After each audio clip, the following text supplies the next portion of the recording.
In today's video, I'm going to be telling you how you're going to find your next $1 million SaaS idea. Not all software company ideas are created equal for you as a founder. There is a problem that you are better positioned to solve than 99% of other people out there in the market. And if we just get you to fall in love with solving the right problem that understands your zone of genius, the specific problem you were put here to solve, you will make launching, scaling, and finding success with a software company, a startup, a SaaS product so much easier on yourself. This is a really hard thing to do, and we want to make sure it's easy as possible. Why should you trust me on this? Why should you listen to me? For the last 3 years, I've been running Minimal Viable Launch. We have helped hundreds of first-time non-technical founders find their perfect idea, launch their software product to solve the right problem that they were put here to solve, and help them scale towards success. If I'm going to do this for you, I need to tell you 3 things. I need to tell you a step-by-step process that you're going to use to find the idea that is going to be easier for you to find success with. It's going to find you the idea that you have an unfair advantage with. Then I'm going to show you a process that we run all of our founders through, which is how they validate if this is a problem worth solving. Is this a problem that is worth starting a company for? That company is going to be big enough to be successful. The problem is validated and worthwhile for you to invest your time, effort, and money into solving. And then I'm going to talk to you a little bit about why it's important as a founder that you fall in love with the problem that you are solving and what that's going to enable you to do, how it's going to enable you to move faster and outcompete your competition. Okay, let's dive in. Let's talk a little bit here about how you find your perfect idea. And the key thing I want to tell you is that an idea that works for your competition, an idea that's working in the market already, may be an idea that doesn't work for you. You can't just copy good ideas. You have to look at certain aspects that you possess as a founder to find the ideas that will work for you, because there is something called your zone of genius. So what is your zone of genius? It is these 4 things here. It is your skills and your interests, your background story and your experiences, your current resources, your connections, and your network. So why is this important? We need to look at your skills and interests, because if we can find a problem to solve where you already have built the skills to solve it, you have a deep understanding of the problem and a deep skill in solving it, or you are endlessly curious about this problem, you have a deep interest in this problem space. So as you work for 16 hours a day to get this thing off of the ground, it doesn't feel draining for you. It puts you into a high state of energy. You feel excited and curious about this problem. You are building an incredibly powerful, unfair advantage into your startup. When everyone else in your space who just kind of is interested in this or is just doing it for the money gets bored, tired, and burnt out, you will still be there putting in the hard work, putting in the hard yards to solve the problem. And in software, really, it is a space where winner takes all. Your background story and your experiences are incredibly important here, because if we look at your career, your education, the things that you've done in your life story, there are moments in time which give you deep insights into an industry, a problem, or a process that other people just don't possess. If you had spent your early youth working in restaurants at all different levels and many different restaurants, you would have seen the problems that happen in those nights when you're serving meals to people. You would see where things break down, where systems could be used in order to improve that process. So we must look at your background story and experiences, because this gives you an unfair advantage and deep expertise, which you will otherwise have to spend a lot of time and effort and probably money in learning about the process, learning about the industry, learning the nuances that will let you make the innovations that make you wildly successful. We have to look at your connections and your network, okay? Your connections and your network, your closest network, is going to be where your first sales come from with this idea. If you have spent a long time in an industry that you are trying to solve a problem in, you likely have connections, ex-colleagues, friends who exist in that world who encounter the problem that you want to solve, and they're going to make your first sales easier. You can talk to them about the problem, validate it, do the research, make your first sales. But if you don't have those connections, if you don't have that network that exists in that world, you have to build it. And it is possible to build from scratch. It just means it takes longer before you get to the point of making sales, which means cash flow and income into the business takes longer to get as well. If this is your first swing at the bat of launching a software business, it's better to play in markets where you already have strong connections. And we need to look at your resources, okay? There are some ideas for software businesses that, it's a deep tech product. It's going to take years and years of development before it's ready. That means, again, you're going to be burning cash. Cash flow is going to be limited to none. You're going to be relying on your ability to raise investment to keep the lights on in the business. And again, if you are currently in a space where resources are tight, you're looking to start a business because you want to up the level of income that you've got and have more cash flow coming into your bank accounts, starting a really difficult deep tech startup where you don't have a track record in running software companies is going to be difficult because it's going to be hard to raise investment because it's incredibly risky. Here is the process that I want you to start going on. We call it here at Minimal Viable Launch problem scouting. This is where you are in the kind of wait and see mode of being a founder. You've made the decision that you want to start a product business. You want to launch a software startup. And now you are in problem scouting mode. You are using your eyes and ears to be on the lookout as much as you can for problems that people encounter. And you're looking for the problems people encounter that repeat, that you see more than one person encountering. And you might see this with your colleagues using spreadsheets to solve a really hard business logic problem. And you think, this takes a lot of time and effort for them to maintain this spreadsheet. Why isn't there a piece of software? And again, you hear this story of frustration and pain. And when you hear these, you note these down, you start building up a bank of ideas and you start running those ideas through these questions. Do I have an interest in solving this problem? Am I curious about it? Do I have skills that make this uniquely easy for me to solve? Okay. Is my background story and experiences, my career, my education, my life story, does it lend me to being someone who is in this space?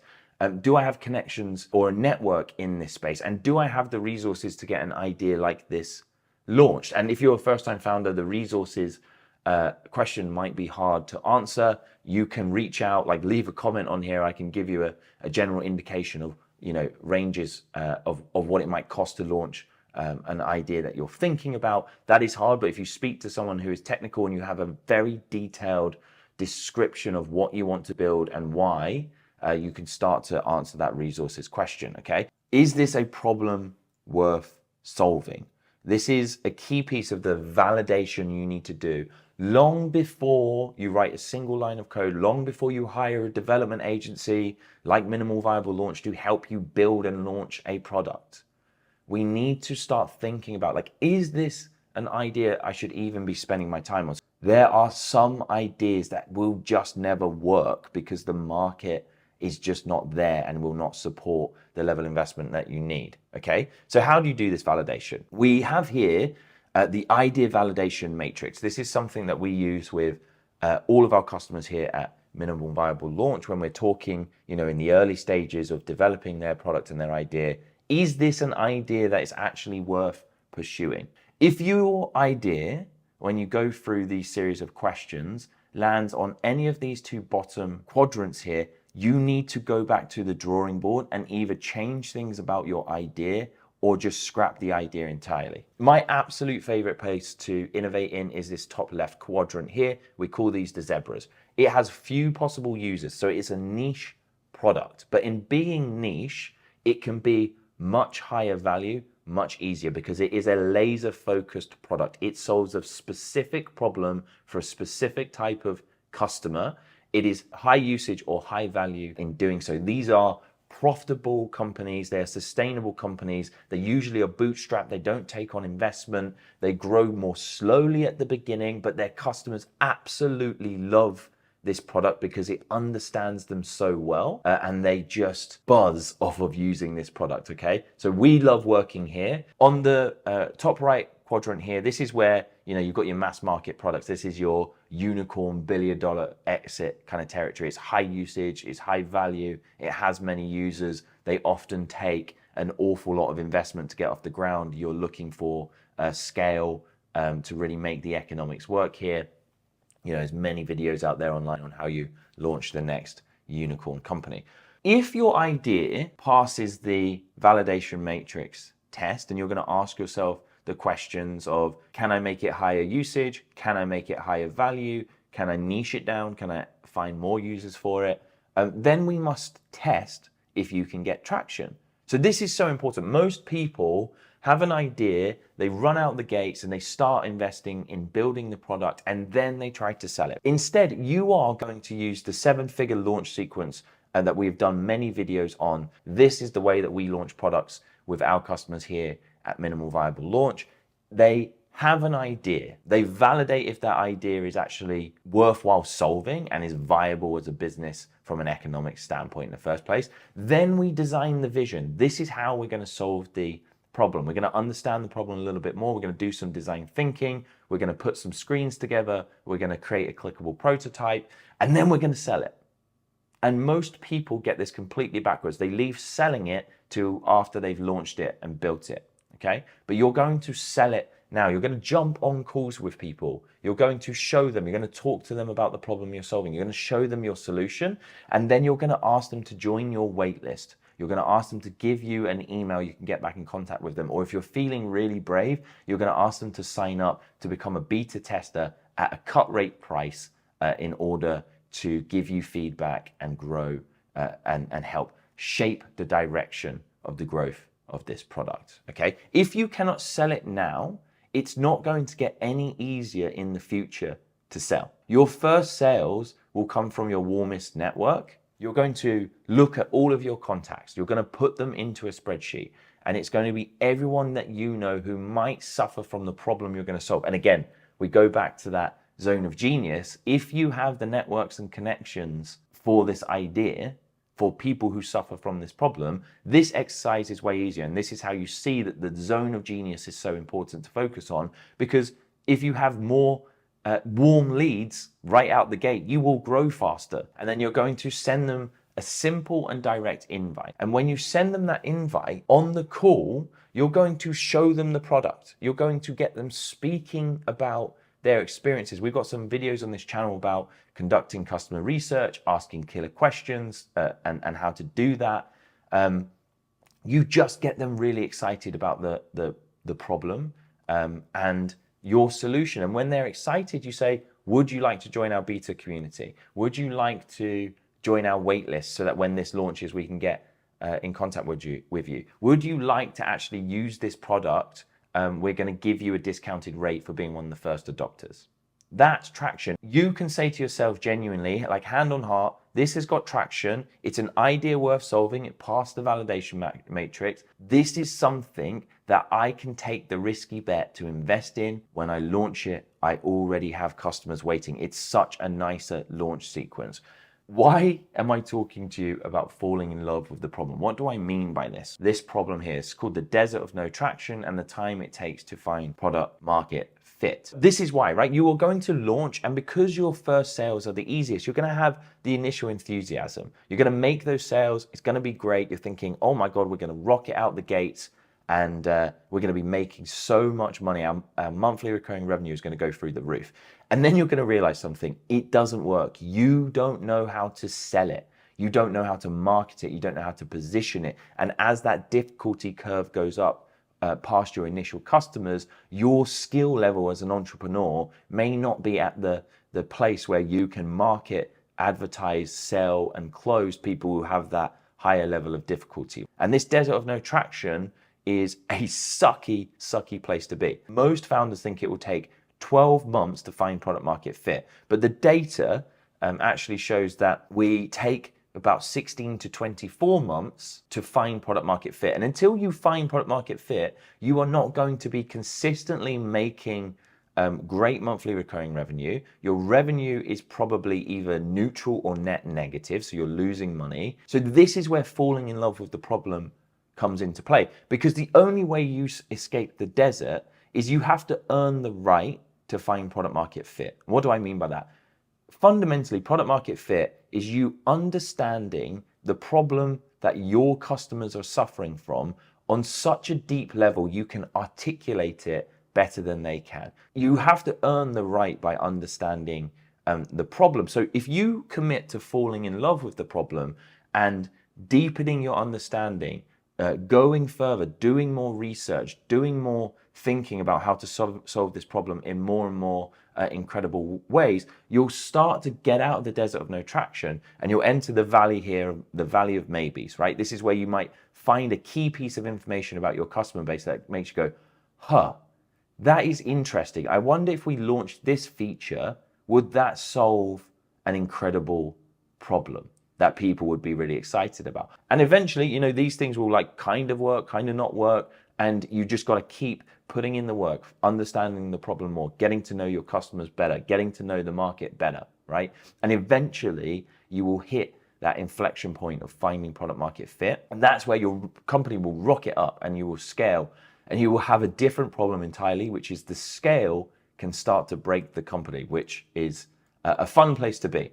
And the thing that falling in love with the problem awards you and gives you is this ability to create a product that moves people from the current state to their desired outcome as painlessly, as smoothly, as quickly, or as pleasurably as possible, so that people don't just tolerate your product, they love your product. They start to tell their friends and family about it. They become evangelists for your product. You start wondering where all these new customers are coming from, and you realize that your word of mouth referral engine is like cranked up to 11. And I'm going to leave you with this. If we look at all of these AI companies right now, so many of them are focused on the technology of AI. They are an AI company for AI's sake. They don't help people do something meaningful or remarkable. It's a low value problem to solve. And as the AI hype cycle dies down, you know, give it 3-4 years, AI will become less new, less novel. When that happens, those businesses who are focused only on the technology will go out of business. Think of all of the Web3 companies that we used to hear about. What are Web3 companies doing now? It's not even about your product. Your product should be something that you are willing to rip up, throw away, pivot, and innovate on. It's not about that. You can't get sunk cost fallacy and say, my current product is where we're at and we're never going to improve it from there. We're never going to change it. And we'll never be brave enough to be radical enough to do a complete pivot and solve the problem in a more meaningful way. You, as an entrepreneur, as a founder of an exciting new tech startup, if you want success, you better be focused on the problem, because the problem and understanding that problem allows you to create a product that moves people into that desired outcome in a remarkable way. It will get you word of mouth referrals. It will get you traction. It will get you sales. And when you get those sales, those people will stick with your product and service for a long time, making you money, making you profit. Okay. So hopefully you think I've done a good job here. I've helped you understand